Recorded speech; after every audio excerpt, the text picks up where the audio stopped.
राम राम किसान भाइयों, कैसे हो आप सभी लोग। आशा करता हूँ आप सभी लोग बहुत अच्छे होंगे। भगवान से दुआ भी करता हूँ आप सभी लोग सदैव सुखी और संपन्न रहें। बीपी का ऑल ओवर चैनल पर आप सभी लोगों का बहुत बहुत स्वागत है और बीपी का ऑल ओवर चैनल की तरफ से आप सभी लोगों के चरणों में नमस्कार। आज का टॉपिक है किसान भाइयों, dairy farming. 90% dairy farmers fail क्यों हो जाते हैं, लेकिन 90% लोगों को मैंने देखा है कि वो असफल हो जाते हैं, बर्बाद हो जाते हैं। उसका कारण क्या है? सबसे पहले हमें उसका कारण का पता लगा लेना चाहिए कि हमारा डेयरी व्यवसाय जो भी हम कर रहे हैं, तो उसका बर्बादी का कारण क्या होता है। आपको शॉर्ट में बर्बादी के कारण मैं बता देता हूँ। सबसे पहले तो हम गाय और भैंसों की नस्ल का चुनाव नहीं करते हैं। हमें कैसी नस्ल का चुनाव करना चाहिए वो नहीं करते हैं। नंबर 2 पर हम कोई भी अपना रिकॉर्ड नहीं बनाते हैं कि हमने कितना पैसा इन्वेस्ट किया है और कितना उन पर एक्सपेंस किया, खर्चा कितना किया है और उसके बाद में हमें प्रॉफिट क्या हो रहा। नंबर 3 पर आते हैं, डेयरी फार्मिंग जो ऑनर होता है, मालिक होता है, उसकी देख रेख का अभाव रहता है। नंबर 4 पर बैठने की व्यवस्था और रहन सहन की, पशुओं के लिए रहन सहन की व्यवस्था अच्छी ना होना। फिर आती है अगले नंबर पर, नंबर 5 पर यदि हम देखते हैं, तो जो भी गाय हैं उनका एक रेशियो होना चाहिए हमारा कि हमें कितने लीटर से अधिक ऊपर वाली गाय रखनी चाहिए। कोई गाय आपकी 20 लीटर दूध दे रही है, कोई गाय 5 लीटर दूध दे रही है, कोई 8 लीटर। नहीं। नेक्स्ट नंबर देखिए, 6 जो नंबर है उसमें क्या है, जो भी हमारा फीडिंग प्लान होता है वो उचित नहीं होता है। नंबर नेक्स्ट, समय पर टीकाकरण नहीं कराते हैं। 8 नंबर पर हम आते हैं, तो समय पर हम डिवॉर्मिंग नहीं कराते हैं। अगला देखते हैं नंबर, तो मिनरल मिक्सर का चुनाव नहीं करते और हम अपनी गाय भैंसों को मिनरल मिक्सर नहीं देते हैं। नेक्स्ट नंबर आते हैं नंबर 10। हमने 10 पॉइंट्स बनाए हुए हैं। 10 पॉइंट्स में आता है एक लास्ट वाला सबसे इंपॉर्टेंट, कि हम नंदी नहीं रखते हैं।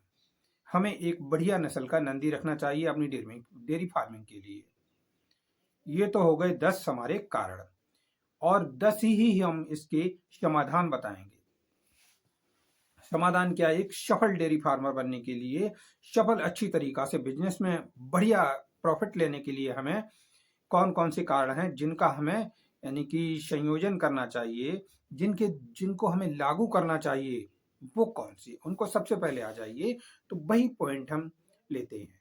सबसे पहले तो हम गाय का या भैंस का चुनाव करेंगे। हमारी गाय भैंस कौन सी नस्ल का होना चाहिए, उसकी नस्ल बढ़िया है या नहीं है। यदि हम गायों का डेयरी फार्म खोल रहे हैं, यदि सपोज कीजिए हमारे पूरे डेयरी फार्म पर एचएफ गाय है, तो एचएफ गाय थोड़ी सस्ती भी आ जाती हैं, अधिक मिल्क क्वालिटी की आ जाती हैं, लेकिन उनमें एक प्रॉब्लम क्या है कि हम जितना उनको पानी पिला देंगे उतनी ही मात्रा में वो हमें दूध दे देगी, तो उनके दूध का हमें प्राइस अच्छा नहीं मिलता है। 25 से 30 रुपए से अधिक नहीं मिलता है। दूसरी चीज आते हैं, यदि हम देसी नस्ल में देखते हैं, शाहीवाल या गिर में आते हैं, थार पारकर है, इन नस्लों की गाय देखते हैं हम, तो उनकी मिल्क कैपेसिटी बहुत अच्छी होती है। मिल्क कैपेसिटी का मतलब मिल्क की क्वालिटी बढ़िया होती है। उनके रेट यदि देखे जाएं तो 40 रुपए से लेकर 60 रुपए, 70 रुपए तक के प्राइस हमें मिल जाते हैं। तो हमें करना क्या चाहिए? हमारी 5 गाय या 10 गाय, हमारी सपोज करो हम 20 गाय पाल रहे हैं अपने डेयरी फार्म पर, तो 10 गाय हमारे पास एचएफ की होनी चाहिए और 10 गाय शाहीवाल या गिर नस्ल की होनी चाहिए, जिससे दोनों का, उनके तो दूध की मात्रा अधिक बढ़ेगी और इनके दूध की क्वालिटी अधिक बढ़ेगी। दोनों मिलकर के मीडियम में यानी कि एवरेज जो उसमें है प्राइस में आ जाएंगे और मीडियम रेंज में ही आपके दाम मिलेंगे। पहला नंबर होगा। दूसरा नंबर, हम जो भी व्यवसाय करते हैं उसके लिए हमें अपना रिकॉर्ड बनाना चाहिए कि हम कितना पैसा अपने डेयरी फार्मिंग में लगा रहे हैं। टोटल लेखा जोखा होना चाहिए, पर डे का लेखा जोखा होना चाहिए हमारे पास। उसके बाद में कि जो हमने एक्सपेंस किया डेयरी फार्मिंग के लिए, खर्चा किया है, वो कितना किया हमें लिख कर रखना चाहिए। दूसरा, उसका फीड पर, मेडिसिन पर और जितना भी डाइट प्लान वगैरह होता है, इस पे खर्चा होता है, डेली डेली हमें नोट करना है। और कितने का दूध हमारा सेल हो रहा है, ये हमारे बछड़े बछड़ियां बिकते हैं तो वो कितने के बिकते हैं, हमें कम से कम हर 6 महीने पर टोटल कैलकुलेशन लगानी चाहिए कि हमारी 6 महीने के अंदर हमने कितना पैसा खर्च किया अपने डेयरी फार्मिंग में और कितने रुपए का हमें प्रॉफिट हुआ। नंबर 3 पर आते हैं। डेयरी ओनर जो भी होता मालिक, वो नौकरों के सारे डेयरी को छोड़ देता है या कैमरा भी लगा देते हैं। तो कैमरा अच्छी चीज है, लेकिन नौकरियों के सहारे पूरी तरीका से नहीं छोड़ा जा सकता है। हमारी कोई भी गाय है, साइलेंट हीट में है, कब हीट में आ रही है, हमें उसकी जानकारी ही नहीं होती है। जानकारी ये टाइम पर होती रहे तो कोई भी हमारी गाय ऐसी नहीं रहेगी जो बांझ रह जाए या गर्भ धारण ना करे। हमें समय पर एआई कराने में सुविधा मिलती यदि डेयरी मालिक हमारा जो है, ऑनर है, वो वहां पर मौजूद रहता है या उसका कोई खास लड़का है, भाई है, जो भी यानी कि देख रेख कर सकता है, तो वो नौकरों के साथ में उसकी देखभाल भी करे।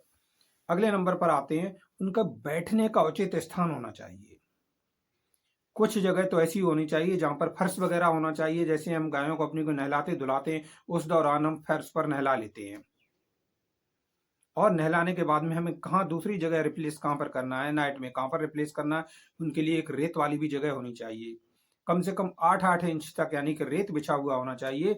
खाना वगैरह खिलाने के बाद में हमें उस रेत पर गायों को रखना चाहिए, जिससे क्या थनैला वगैरह नहीं होगा, किसी भी मास्टाइटिस की प्रॉब्लम नहीं होगी, कोई भी यानी कि जो भी चोट वगैरह से प्रॉब्लम होती वो नहीं हो पाएगी। अगले नंबर पर हम आते हैं फीडिंग प्लान। हमें ये देखना है कि अपनी कौन सी गाय को कितना फीडिंग प्लान देना चाहिए। जो गाय हमारी अधिक दूध दे रही है या दूध दे रही है, उसका फीडिंग प्लान कितना अच्छा होना चाहिए। हमारी जो भी बछड़ियां हैं, उनको फीडिंग प्लान कैसा करना चाहिए, या हमारे जो भी नंदी तैयार हो रहे बछड़े हैं, उनके लिए फीडिंग प्लान कैसा होना चाहिए। सबके लिए अलग अलग फीडिंग प्लान होना चाहिए। दूसरी मेन चीज इसमें आते हैं कि पानी पीने की व्यवस्था बहुत अच्छी होनी चाहिए, जहां पर जब चाहे पशु हमारा वहां पर पानी पी सकता है। इससे आगे चलते हैं, हर 6 महीने पर टीकाकरण होता है। जितनी भी बीमारियां होती हैं हमारी, एफएमडी है, एलएसडी है, या जो भी प्रॉब्लम्स होती है, खुरपका मुहपका, कितनी भी प्रॉब्लम्स होती हैं, उनका हमें समय पर गायों का टीकाकरण कराना चाहिए। नंबर 8 पर आते हैं कि गायों की हम डिवार्मिंग का ध्यान नहीं देते हैं, उनका दूध तो निकालते रहते हैं, उनकी केयर में पूरी यानी कि अपनी जान फूंक देते हैं, लेकिन डिवार्मिंग नहीं कराते। अरे 25-30 रुपए की एक बोनस आती है, हर 3 महीने पर आप डिवार्मिंग कराते रहेंगे तो फिर हमारी गाय में कभी बांझ होने की स्थिति नहीं आएगी, उनका पेट खराब नहीं होगा, उनका जो शरीर विकसित होता है, जो भी हम फीड खिलाते हैं वो पूरी तरीका से यूटिलाइजेशन की तरफ बढ़ेगा, पूरा विकास होगा हमारे पशु का, दूध भी अच्छा मिलेगा। मोस्टली मैंने देखा हुआ अधिकतर डेयरी फार्मों में भूसा खिलाते हैं, सूखा चारा, उसमें जितना चाहे उतना फीड मिला देंगे, राता मिला देंगे, कोई दिक्कत नहीं, लेकिन सूखा चारा खिलाते हैं। प्रॉब्लम कहां पर आ जाती है, जब हम सूखा चारा खिलाते हैं तो जितनी भी क्वालिटी के हमें ताकत वाली चीजें, ऊर्जा वाली चीजें जो मिलनी चाहिए, वो सब नहीं मिल पाती हैं। उसके लिए हमें हरा चारा होना बहुत जरूरी है। हरा चारा जब नहीं हो पाता है, उस कंडीशन में हमें पर डे मिनरल मिक्सर अपने पशुओं को बराबर देना चाहिए। एक बढ़िया क्वालिटी का, जो भी आप पसंद करना चाहें उस क्वालिटी का मिनरल मिक्सर पसंद कर लीजिए, वो आप अपनी गायों को टाइम पर देते रहिएगा। अगली चीज आते हैं, मुख्य सबसे मोस्ट इंपॉर्टेंट चीज है कि हमारी डेयरी फार्मिंग में एक नंदी जरूर होना चाहिए, और वो कैसा, बढ़िया नस्ल का।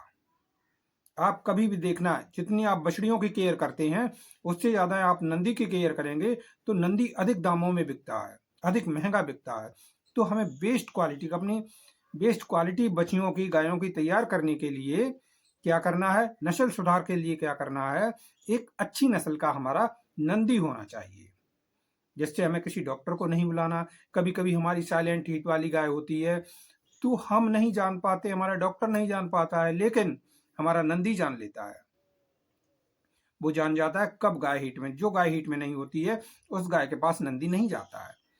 तो नंदी बहुत आवश्यक है। जितना पैसा हम एआई वगैरह कराने पर लगाते हैं, वो लगाने की जरूरत नहीं। उतना फीड हम अपने नंदी पर खर्च करेंगे, वो हमें नंदी से प्रॉफिट मिलता रहेगा।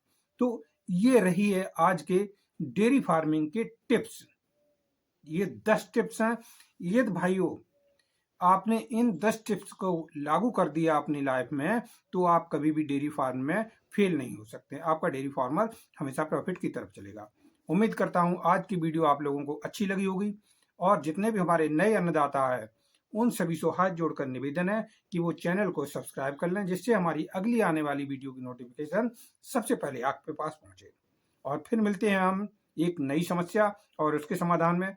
तब तक के लिए जय राम जी की।